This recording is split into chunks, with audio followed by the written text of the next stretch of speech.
Hello and welcome. We are live from New Delhi. You're watching DD India Live, India's voice to the world. I'm Abhishek Mahajan. Coming up in the next 30 minutes. South Korea to host Trilateral summit with China and Japan in Seoul.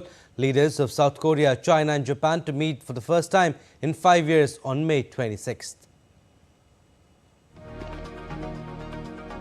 Campaigning intensifies for 7th and final phase of Lok Sabha elections. PM Modi to hold rallies in northern Indian state of Uttar Pradesh today. Cyclone Remal likely to make landfall between Bangladesh and West Bengal coast on Sunday. Indian director Payal Kapadia's All We Imagine as Light bags Grand Prix at 77th Cannes Film Festival, marking a historic moment for the Indian cinema.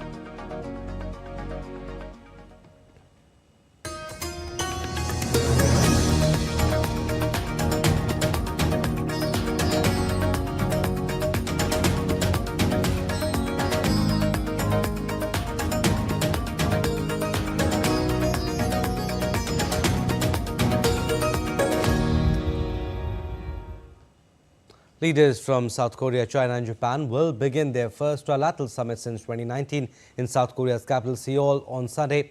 South Korean President Yoon Suk-yeol will hold bilateral talks with Chinese Premier Li Keqiang and Japanese Prime Minister Fumio Kishida on Sunday ahead of the three-way gathering on Monday. The three nations will address disputes and cooperation and adopt a joint statement on wide-ranging topics including economy, science and technology. Political parties in South Africa held rallies in the final weekend before the country's national and provincial elections on May 29th. South African President and African National Congress leader Cyril Ramaphosa on Saturday promised to work more on issues including jobs and state welfare during his campaign for the elections that could loosen his party's 30-year grip on power. And Julius Malema, leader of opposition party Economic Freedom Fighter, also addressed crowds and promised change during his campaign while calling supporters to vote in the elections. Now, Ukrainian attacks on Saturday killed 4 people in southern Russia's Belgorod region. According to the regional governor, air defense units had intercepted and destroyed 29 airborne targets. Russia's defense ministry also said that air defense units had intercepted and destroyed a Ukrainian drone over the adjacent Kursk region. Now, North Korea's defense ministry on Sunday accused the United States and South Korea of ramping up reconnaissance activities around the inter-Korean border, warning that it will act if its sovereignty and security is violated. North Korea accused South Korea's Navy and Coast Guard of stoking military tension by stepping up patrol activities and increasingly breaching the maritime border. North Korean leader Kim Jong-un also criticized propaganda leaflets sent in balloons from South Korea, calling it a dangerous provocation.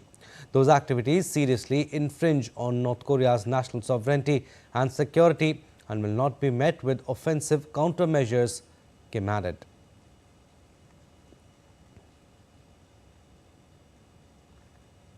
Argentina's President Javier Milei on Saturday said that he would apply a significant tax reduction if the Congress approves a package of economic reforms to boost investments in the country. Milei's reform bill has been introduced amid a prolonged economic crisis in the country. The bill includes plans to privatize state entities and to provide more incentives for business. The bill was approved by the lower house and now needs the Senate's approval.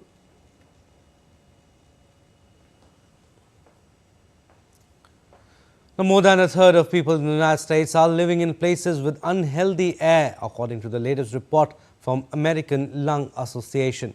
Air pollution is a major problem globally, with the vast majority of people now living with air that exceeds the World Health Organization's recommended levels of pollutants.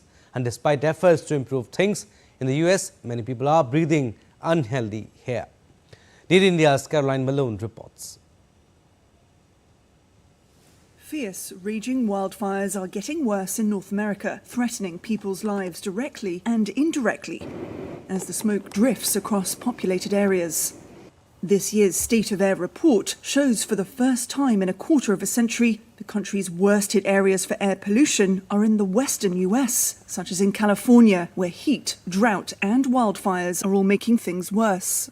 A US air quality law, the Clean Air Act, regulates emissions, and the environmental agency sets air quality standards. However, the latest report from the American Lung Association shows more than 100 million people nationally live in places with unhealthy levels of air pollution.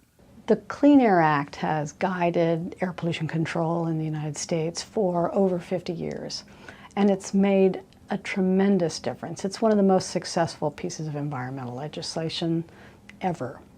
And our air pollution has gotten a lot better than it used to be. Power plants, coal fires and industry all contribute to particulate pollution, something the current President Joe Biden is pushing to better regulate. There are also rules enforcing cleaner cars and incentives to buy electric. But traffic is still a major contributor to air pollution, impacting health. Well, people near busy roads are more exposed to carbon monoxide, carbon dioxide, and smaller particles of air pollution that can more easily get into our lungs. Children, older adults and those with existing lung diseases are also more susceptible to getting health problems. Health impacts from air pollution include breathing problems like asthma, heart attacks and strokes. The World Health Organization says there's a link between air pollution and around 4 million premature deaths annually. On a global scale, the US has relatively good air quality compared to many other countries. But air pollution doesn't stop at borders, so how each country plans to tackle the causes affects others too. We are in a climate emergency. We do need to take steps to make sure that we are reducing those climate change pollutants and getting that under control so that we can have some hope of reducing the heat and drought that are resulting in wildfires, which are going to have a significant public health impact. Within the US, authorities are taking preventative steps, particularly on the West Coast, to try and reduce wildfires through more proactive forest management. But with experts predicting another record hot summer, potentially fueling fires and smoke, overall air pollution is likely to get worse, further harming people's health. Caroline Malone, Washington, for DD India. And people in the United States will be heading to vote in less than 6 months to pick their next president. It's a likely rematch between Democratic incumbent Joe Biden and the Republican former leader Donald Trump. Recent polls suggest that it is a close race, but Trump may be fractionally ahead. A second Trump administration could bring dramatic change globally in areas like climate policy, immigration and US involvement in security internationally. DD India's Caroline Malone reports from Washington.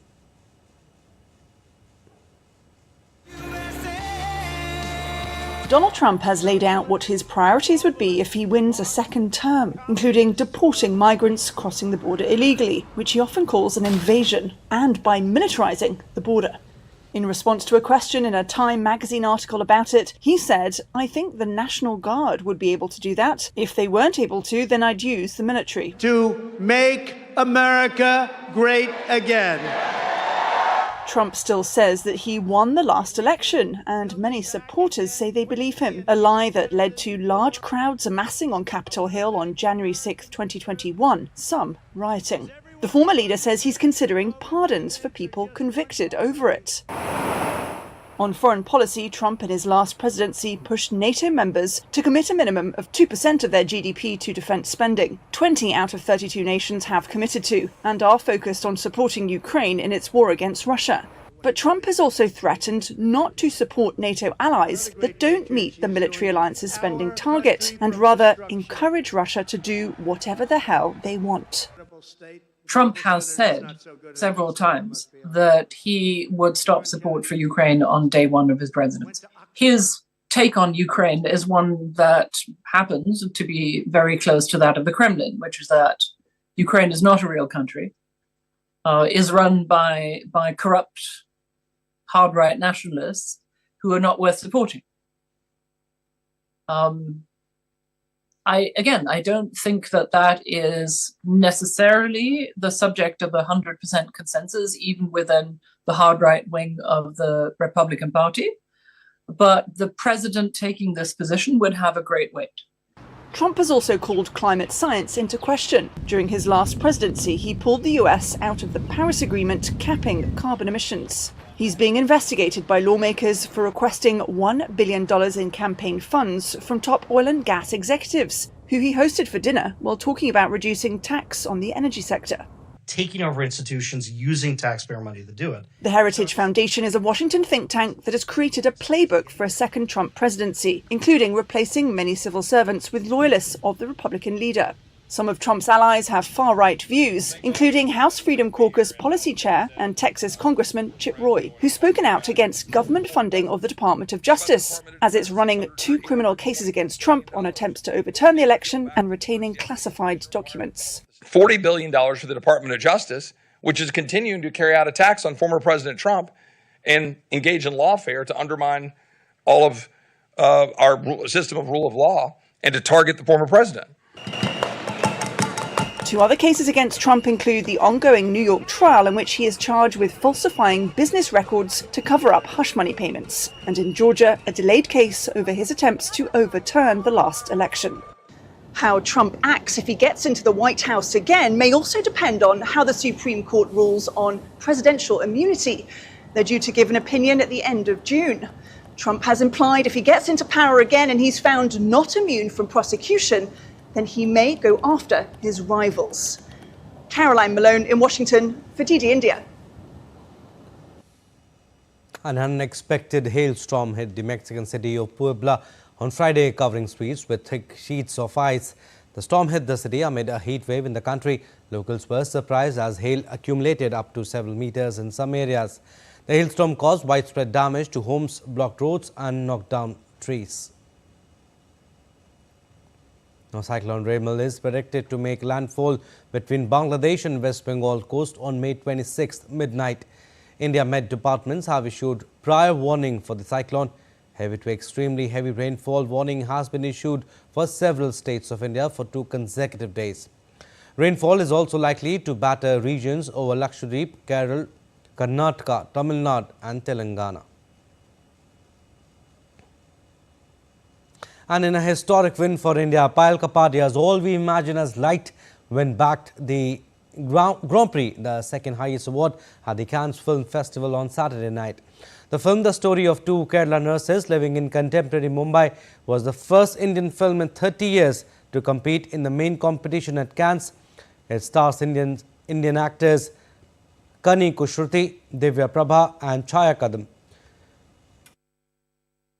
The only Indian film to ever win the Palme d'Or, then known as Grand Prix Du Festival International du Film, is Chetan Anand's Nicha Nagar in the year 1946. Mrinal Sen's domestic help drama Kharij won the jury prize in 1983. Now let's take a look at other stories making news around the world.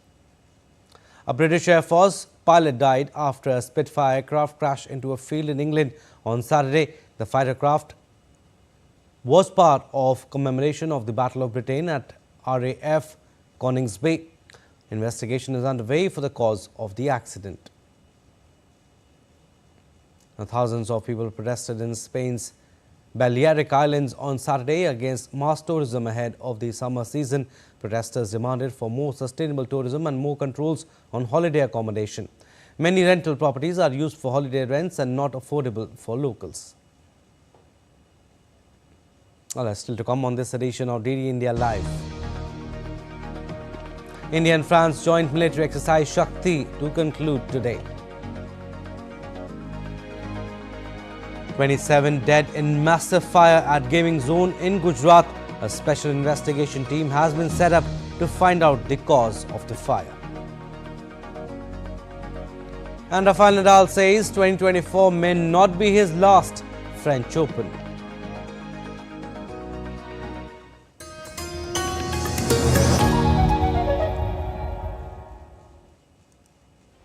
Tracking the final phases of general election, Team Poll Pulse has reached the City of Joy, Kolkata. West Bengal has 42 seats in the parliament and is voting across 7 phases. আমাদের education মানে সরকারি যে education বা সরকারি স্বাস্থ্য ব্যবস্থা এগুলোকে আরো ডেভেলপ করা দরকার আগামী দিনে। আমাদের যখন একটা অধিকার আছে তাহলে গণতান্ত্রিক স্বাধীনতা গণতান্ত্রিক অধিকারটা আমরা নিশ্চয়ই প্রয়োগ করব সেটার জন্যই ভোটটা দেওয়া উচিত। Bengal continues to witness a clash of powerful personality cults.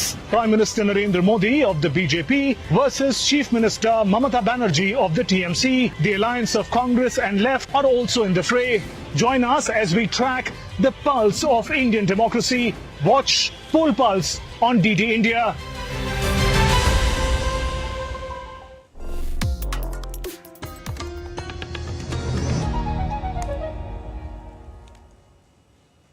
Welcome back. You're watching DD India Live. I'm Abhishek Mahajan. The penultimate phase, sixth phase of the Great Indian Democratic Election concluded at 6 p.m. on Saturday. The 58 seats across 6 states and 2 union territories recorded 60% voter turnout.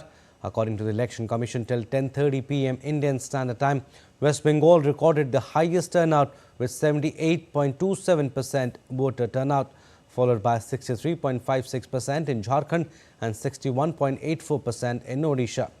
Several politicians and prominent personalities cast their votes in the sixth phase of the Lok Sabha polls on Saturday. Overall, 889 candidates were in the fray in this phase. The key candidates include Bharatiya Janata Party leaders Dharmendra Pradhan from Odisha Sambalpur, Manoj Tiwari on North East Delhi seat, Menka Gandhi from Sultanpur and Manohar Lal Khattar from Karnal. The Congress party's prominent candidates in the fray are Kanhaiya Kumar on North East Delhi and Raj Babbar from Gurgaon.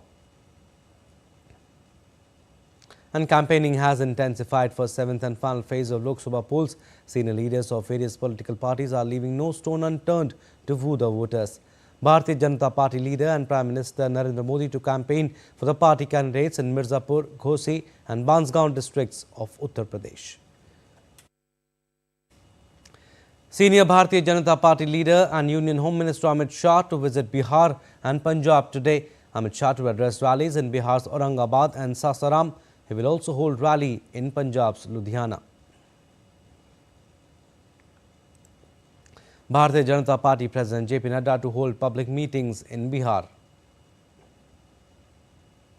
And in order to garner support in party's favour and making a last attempt to woo voters in this Lok Sabha elections, opposition also geared up to reach out at voters for this support.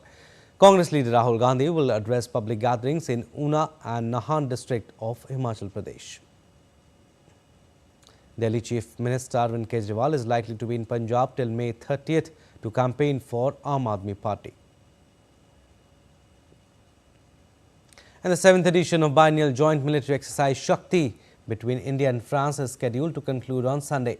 The military exercise is being conducted in Umroi in northeast Indian state of Meghalaya. The exercise aims to enhance joint military capability of the two nations and to undertake multi-domain operations in sub-conventional scenarios.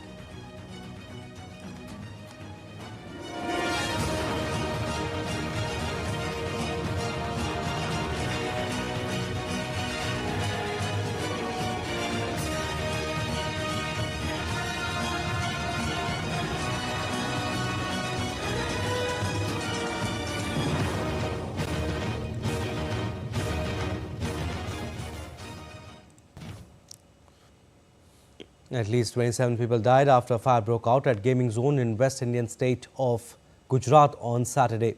A special investigation team has been set up to find out the cause of the fire. Chief Minister Bhupendra Patel had instructed officials to prioritize arrangements for immediate treatment of the injured.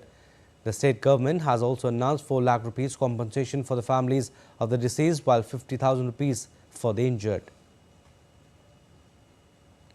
And India's Prime Minister Narendra Modi expressed grief over the loss of lives in Rajkot fire zone incident. Taking to X, PM Modi said, "Extremely distressed by the fire mishap in Rajkot. My thoughts are with all those who have lost their loved ones. Prayers for the injured. The local administration is working to provide all possible assistance to those affected." And in a tragic news, at least 11 people died after a bus in the North Indian state of Uttar Pradesh met with an accident on Saturday night.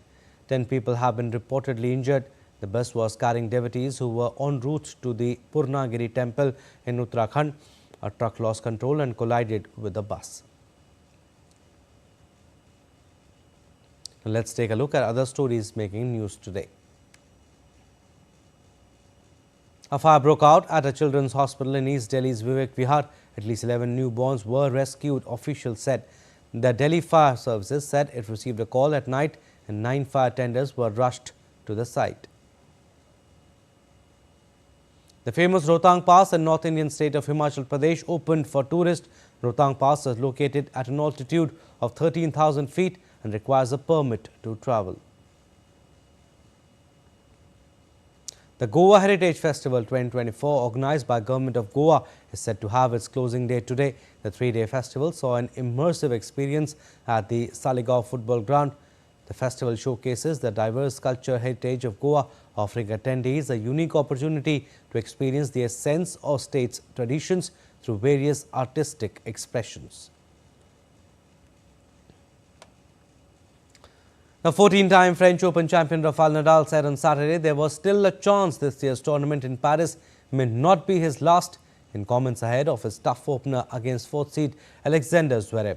The Spaniard, who turns 38 next month, skipped last year's tournament due to hip injury that needed surgery and has previously said he expects to retire at the end of 2024.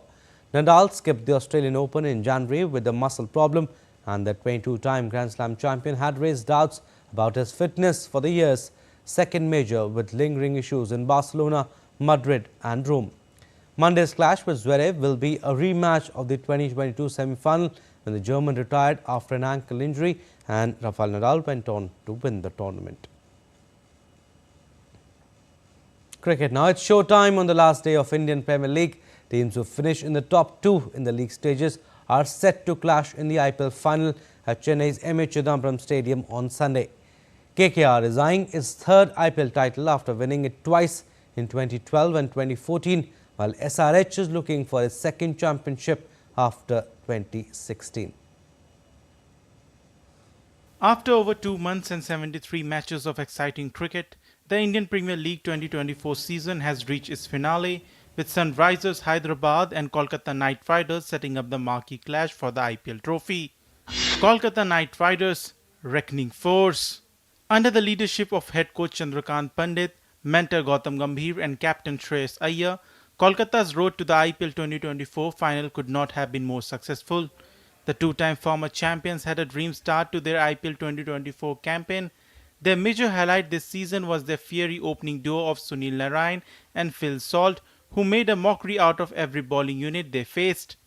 The likes of Sunil Narine, Andre Russell and Varun Chakravarti have all been in scintillating form in the competition, while the resurgence from Stark and Shreyas Iyer has made them clear favourites on paper before they take the field for the summit clash. They finished the league stage as table toppers with 20 points in their bag and a record-breaking net run rate of plus 1.428. Sunrisers Hyderabad, record breakers. On the other hand, the 2016 runners-up set the tone for jaw-dropping score lines that were witnessed this season. The Orange Army in this season have blown away opposition by setting targets that were out of reach for the opposition before their innings started. They first made a mockery of 5-time champions Mumbai Indians, breaking the then highest IPL total, smashing 277 runs, and then made a mayhem of RCB bowling attack, breaking their own highest score record by scoring 287. They did lose the plot in the middle of the competition, but Cummins and company showed no mercy to the opposition despite the setback, with Travis Head and Abhishek Sharma setting the stage on fire more often than not. In this season, Hyderabad have lost both their encounters against Kolkata, and once again KKR are favourites on paper. But anything can happen on a grand stage like final, and it would be interesting to see whether Hyderabad can turn the tide or Kolkata lifts their third IPL trophy. Sports Desk, DD India. Alright, that's all for this edition of DD India Live, but do let us know your thoughts on the news of the day. For those on the go, you can get all the latest news and updates from India and across the world on DD India mobile app. The app is available on both Android and iOS. Scan the QR code on the screen to download now. We'll be back with more news as it breaks here on DD India. I'm Abhishek. From all of us here in Delhi, thanks for watching DD India Live.